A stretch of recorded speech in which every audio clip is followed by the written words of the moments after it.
la casa de Ana. Era todavía de noche, y el silencio predominaba. Antonia se acostó, pero se le dificultó dormir porque tenía mucho frío, ya que la vereda, a diferencia de Medellín, tenía un clima gélido. La casa tenía algunas partes construidas en mareque, y sus paredes blancas tenían un olor a cal. Al siguiente día, Antonia miró hacia la cama de sus primas y las dos seguían durmiendo. No sabía si levantarse o no, porque le preocupaba que su tía le preguntara por ellas, pero recordó que Gonzalo había quedado de ir muy temprano. Al salir del cuarto, a quien primero vio fue a su tía Ana, que la saludó muy fríamente, algo que ella no se esperaba porque su mamá le había hablado maravillas de su hermana. Antonia se sorprendió aún más al ver las manos de su tía llenas de sangre. La mujer estaba sentada sobre un tronco en el patio de la casa, mientras entre sus piernas sostenía una ponchera llena de sangre y tenía otra en el suelo con arroz cocinado. Ana hacía morcillas y chorizos para vender en la vereda, pero Antonia nunca había visto hacer morcilla y se asustó al ver las manos de su tía ensangrentadas, aunque disimuló su susto preguntándole por el baño. «Tía, ¿usted me muestra dónde está el baño?» «Sí, es esa puerta», le señaló Ana.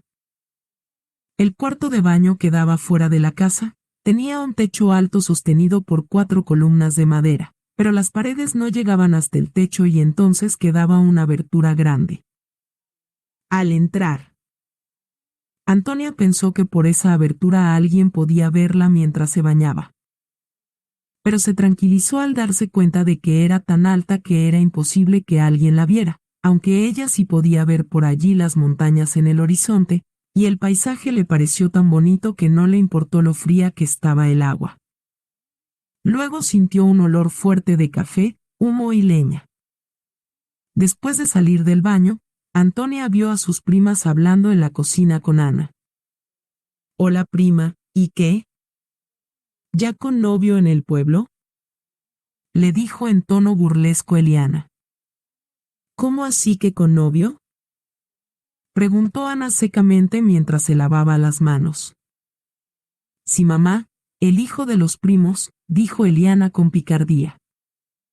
«No, Gonzalo, el que fuma esa cosa», respondió asustada Ana mientras Juliana movía la cabeza haciendo una negación. «Yo ya le había advertido». «¿Cuál?». «La gente de este pueblo habla mucho. Si fuma marihuana, como muchos en el pueblo. Pero ese lo que sí es un bombón», dijo Eliana con tono descarado. «Eso sí es verdad, qué niño tan lindo», dijo Juliana. Antonia estaba asombrada del desparpajo para hablar de sus primas delante de Ana.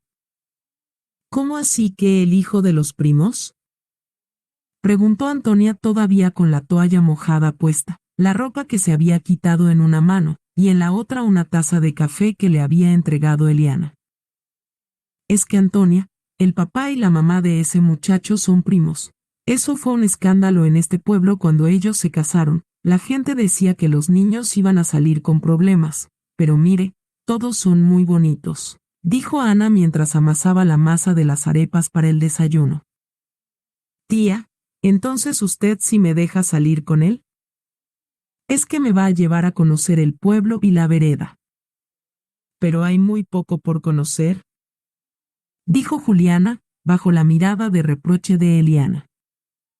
«Ay, Juliana. Prima, este pueblo es muy bonito. Mamá, déjela ir», dijo Eliana.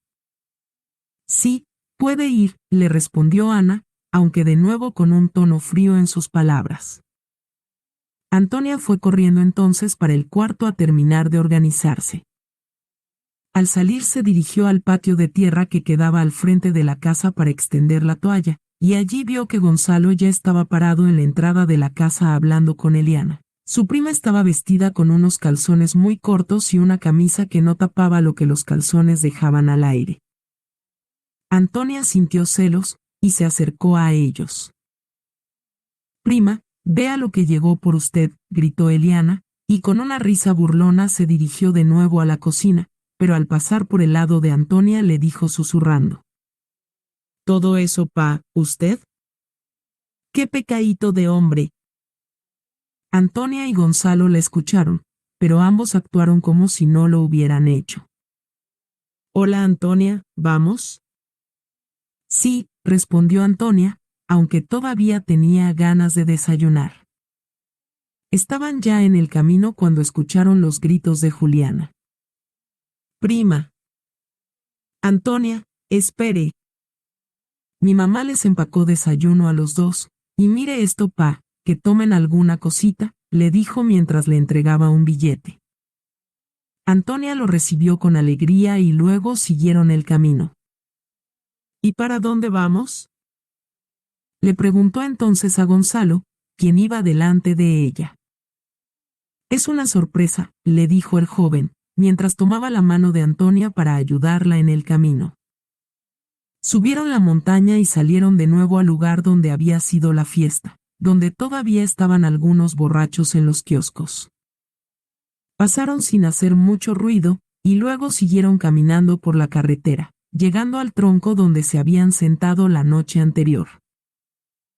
Antonia miraba ahora con sorpresa cómo las vacas estaban siendo ordeñadas, mientras el olor a leche y estiércol impregnaba el camino. Los dos iban muy callados, y Gonzalo se quedó parado al lado de un alambre de púas que encerraba los límites de una finca.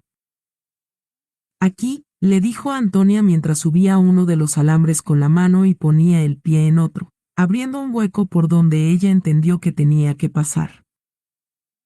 Luego siguieron por un camino pequeño, pero Antonia iba ya cansada porque llevaban varios minutos caminando de subida, aunque también se sentía incómoda porque los dos estaban muy callados. Al rato llegaron a la cima de una montaña. Y fue algo impresionante para Antonia, porque la montaña que había subido era pequeña, pero en el lado contrario vio un mar inmenso y verde de montañas. Y al mirar hacia arriba se veía tan cerca el cielo que Antonia sintió que con solo subir la mano lo tocaría. Todo se mezclaba en una perfecta belleza, el cielo azul, el verde de las montañas, cada nube que parecía dibujada por un artista, y era tal el asombro de Antonia que no dijo ni una sola palabra. «Esta era la sorpresa», expresó Gonzalo mientras señalaba hacia el horizonte, y seguía hablando. «Desde aquí, Antonia, se pueden ver varios pueblos.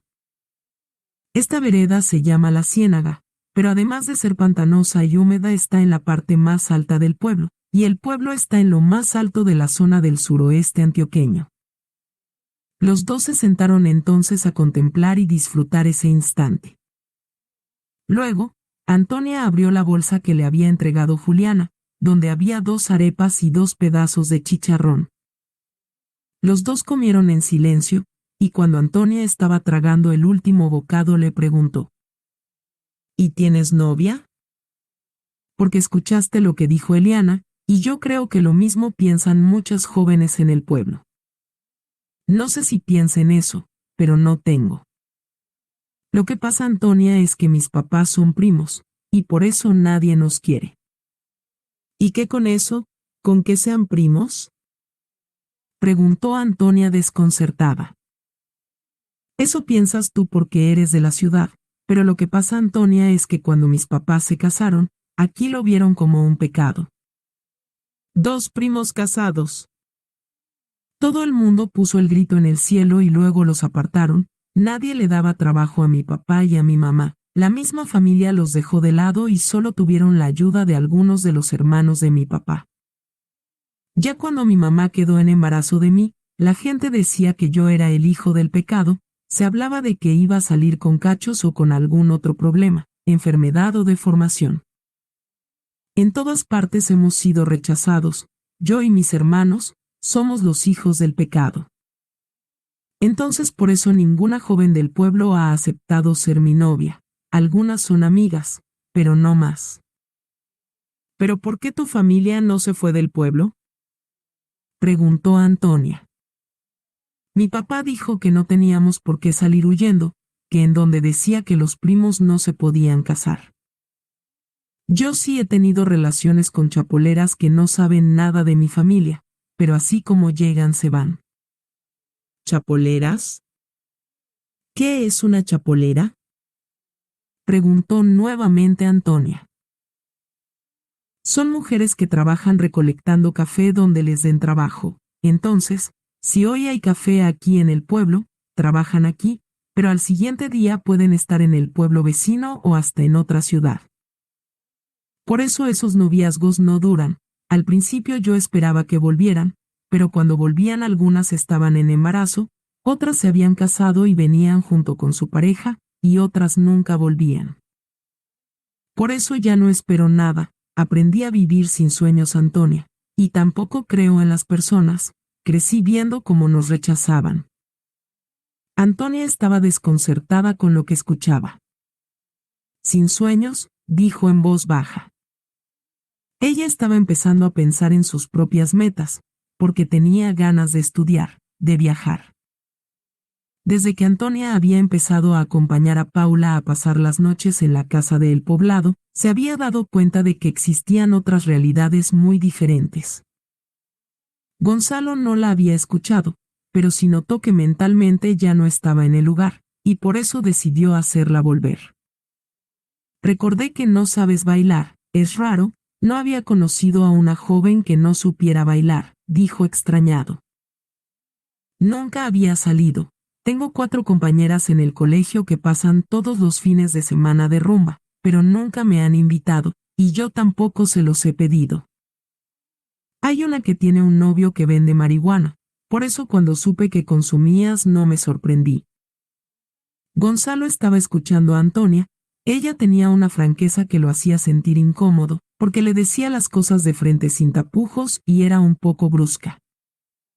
También notó que Antonia no vestía tan bien como sus primas, sino que sus ropas estaban desgastadas, además de que sabía que los tenis que llevaba puestos eran los que se usaban en los colegios para las actividades físicas, y también estaban desgastados, al grado que parecían rotos en algunas partes. Voy por algo de tomar, dijo. Bueno, vamos. No, tranquila, Antonia, yo voy corriendo y regreso rápido. Antonia se quedó sentada, con una tranquilidad que no había sentido antes.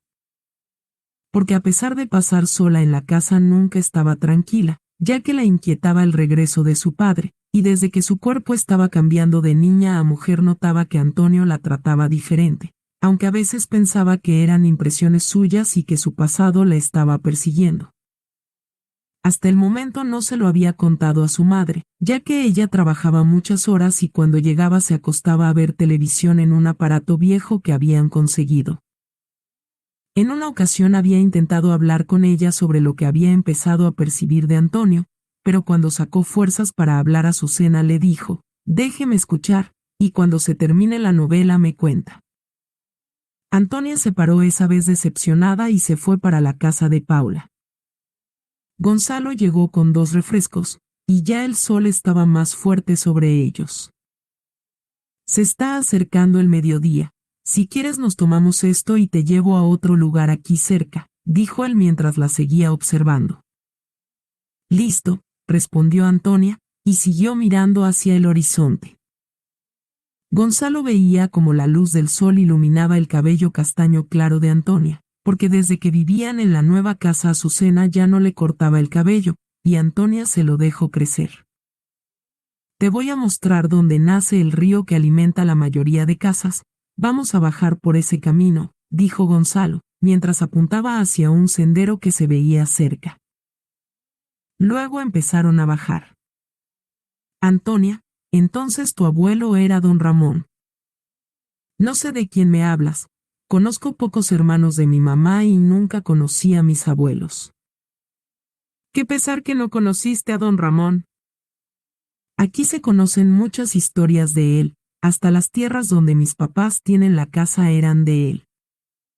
Este pueblo le tiene mucho que agradecer, pero en este pueblo el racismo continúa muy fuerte, y fue por eso que tus tíos, los hijos de don Ramón, se marcharon, vendieron sus tierras y se fueron.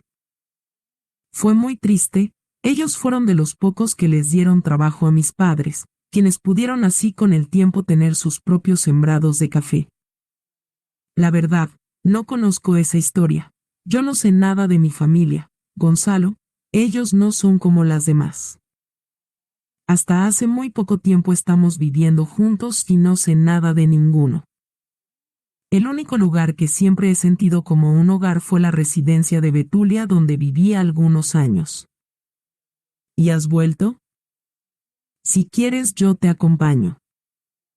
La verdad, me gustaría. Hace varios años que salí del lugar y no volví a saber nada de mis amigas, ni de don José, el rector. Habían caminado una gran distancia, y luego empezaron a ver unas casas en el camino y a escuchar un ruido fuerte de agua. Gonzalo saludaba a algunos jóvenes, y uno de ellos se detuvo a hablarle mientras Antonia intentaba bajar unas mandarinas de un árbol. ¿Quién es ella?, le preguntó. Esa no tiene cara de chapolera, le dijo el joven mientras le entregaba algo a Gonzalo a cambio de unos billetes. Antonia miró desde lejos el intercambio, ella sabía que era lo que estaban haciendo, pero siguió bajando las mandarinas, porque le encantaba el olor que emanaba de ellas. Luego esperó a un lado del camino que Gonzalo terminara su transacción con el joven. Vamos, dijo Gonzalo al acercarse a Antonia, quien le extendió la mano para entregarle una de las mandarinas. Siguieron caminando, y a los pocos minutos llegaron al río de aguas cristalinas, aunque el lugar estaba un poco oscuro por la cantidad de árboles que rodeaba el cauce. Antonia respiró fuerte el aire limpio, y los dos vieron una piedra grande y plana en el centro del río donde decidieron sentarse. Mientras tanto, Antonia esperaba a que en cualquier momento él encendiera lo que había comprado, pero eso nunca pasó. Lo que Antonia sí empezó a notar era que él la estaba mirando diferente, se había sentado muy cerca de ella, y sin esperarlo Gonzalo la besó. Antonia se quedó quieta, no sabía qué hacer, pero luego de unos segundos se dejó llevar. Ese primer beso de Antonia se demoró poco, pero lo que la emocionó fue que sintió un amor propio que no había sentido antes, era autoestima, se sentía bonita, y eso era nuevo. Gonzalo estaba feliz, porque nunca había besado a alguien como Antonia, y ella le gustaba mucho. ¿Me puedes contar un poco más sobre la historia de mis abuelos? Lo que sepas, le preguntó inquieta Antonia a Gonzalo. Gonzalo le contó lo que se sabía en el pueblo, que su abuelo era muy bueno y muy justo, que cuando alguien buscaba trabajo sabía que en las tierras de don Ramón y doña Elisa recibirían el mejor salario y la mejor comida, además del mejor trato. ¿Pero cómo que tierras?, preguntó Antonia. Alguna vez tu abuelo tuvo muchas tierras, pero luego, según dicen, eso no me consta, le dio en vida la herencia a los hijos, y entonces vendió muchas de las tierras. Dicen que pasaron dificultades económicas y tuvieron que vender también algunos de los animales que tenían. Pero la gente del pueblo habla mucho y uno no sabe qué creer, lo que sí es que los dos murieron, casi uno detrás del otro. Primero murió doña Elisa, y luego dicen que por pena moral murió a los pocos días don Ramón, aunque otros dicen que él mismo se quitó la vida. La tarde iba llegando y Antonia decidió que era la hora de volver. Bueno, Gonzalo, muchas gracias por traerme a estos lugares tan bonitos, pero yo creo que lo mejor es regresar. Gonzalo la llevó a la casa de Ana, ya tarde, cuando los primos de Antonia y el esposo de Ana ya habían regresado. Había varios caballos en el patio y los jóvenes estaban descargando el café que habían recolectado ese día. Antonia miraba perpleja la labor desde el camino, porque no pensó que ese fuera un día de trabajo, pero se sorprendió más cuando vio que corrían el techo de la casa y despejaban una especie de piso de tablas donde regaron el café, que luego las primas extendieron bien por toda el área. Bueno, Antonia, me voy, porque donde tus tíos me vean aquí se van a enojar contigo. Realmente no sé cómo doña Ana te dejó salir conmigo, dijo Gonzalo mientras le daba un beso en la boca. Antonia entró en la casa, donde el olor del grano de café estaba por todo el lugar, un poco de olor a tierra y a fruta. Desde abajo, Antonia miraba para el techo intentando ver algo del café, pero no veía nada.